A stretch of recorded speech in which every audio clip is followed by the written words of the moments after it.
throws all the stereotypes of motorcycles out the window.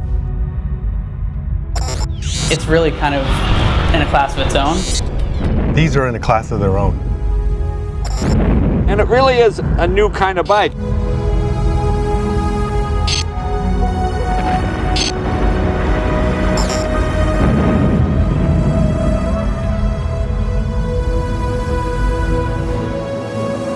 This bike is not a league of its own.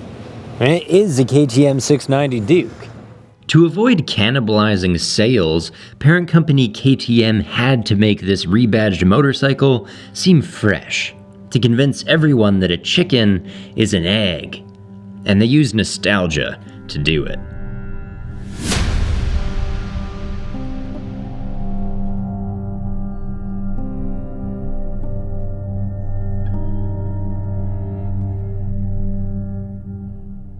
Husqvarna has seen things you people wouldn't believe. A heart on fire crammed into the shoulders of a bicycle. They watched the silver arrow capture the world, modernity glittering in the dark. When Husky was abducted and fractured and sold, all these moments were lost in time, like tears in rain.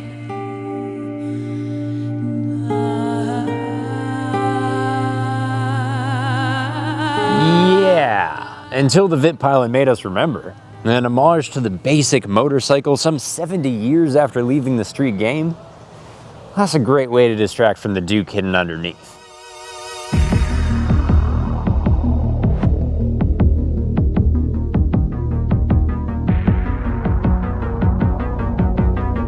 Two wheels, a split line, a bone line, and a rake.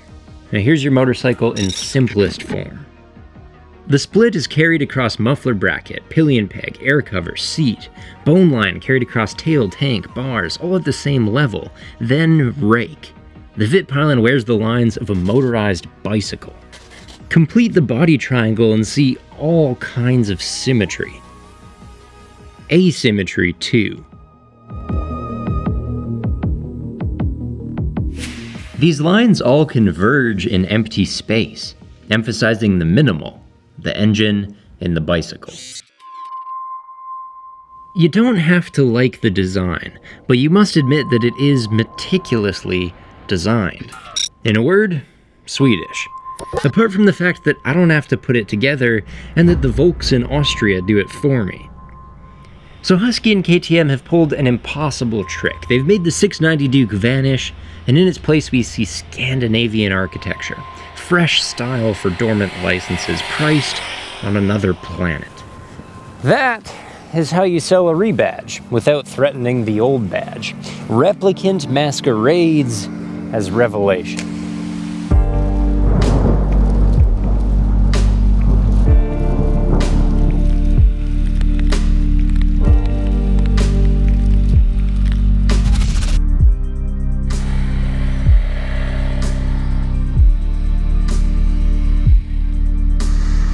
I rest my case in neon light, but in darkness something bothers me. Luxury begs for a TFT dash. The concept had one, we all know where Husky could buy one, but they didn't. They saved money on this bargain bin 1999 bezel-normous dial.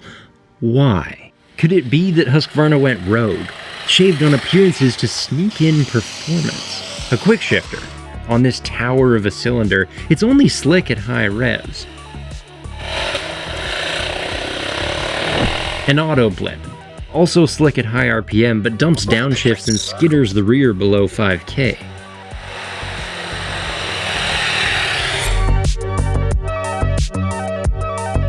To a casual rider, these mechanisms are hardly fluid, and they'd never impress as luxury novelties. But to a racer, they're indispensable. Did Husqvarna create black holes in the budget to cheat speed into their style symbol, and black money to spend on adjustable WP suspension, a blatant upgrade befitting KTM's R-Spec, Bosch ABS, traction control, which can be disabled via an unmarked button? Well, the hideous dash is a hint. Husqvarna's trying to tell us they hid a supermoto in this style symbol. And maybe more, if we know where to look. That neon picture? I finally get it. While Husky didn't strip the design to create some over-the-counter, certifiably unique product, they did it to show us what we need to strip down in our own damn garage.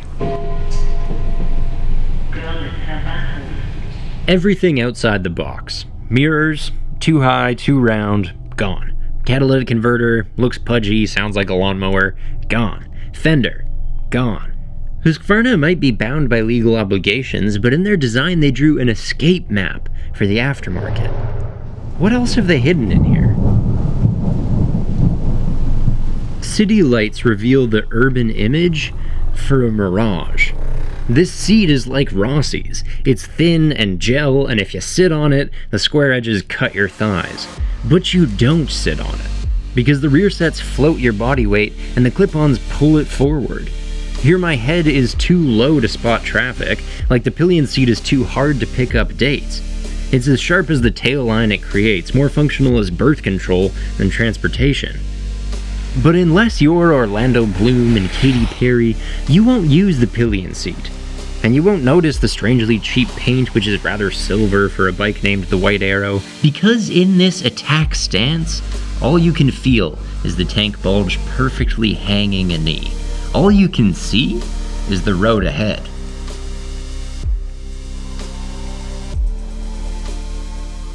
The Duke might leave handlebars and dash and mirrors and city all within your field of view, but the Vitpilen puts the city in your mirrors, and ahead, nothing but canyon apexes.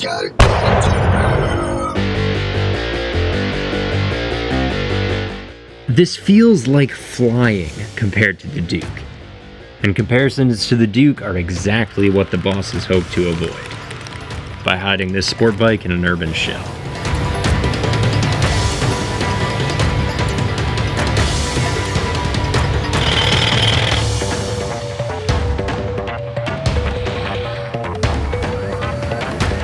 Over 70 horsepower, 50 torques, the strongest production single in the world, weighing a skittish 360 pounds.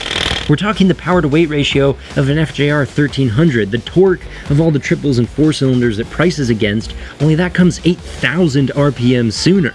And the Vitpilen is jumpy.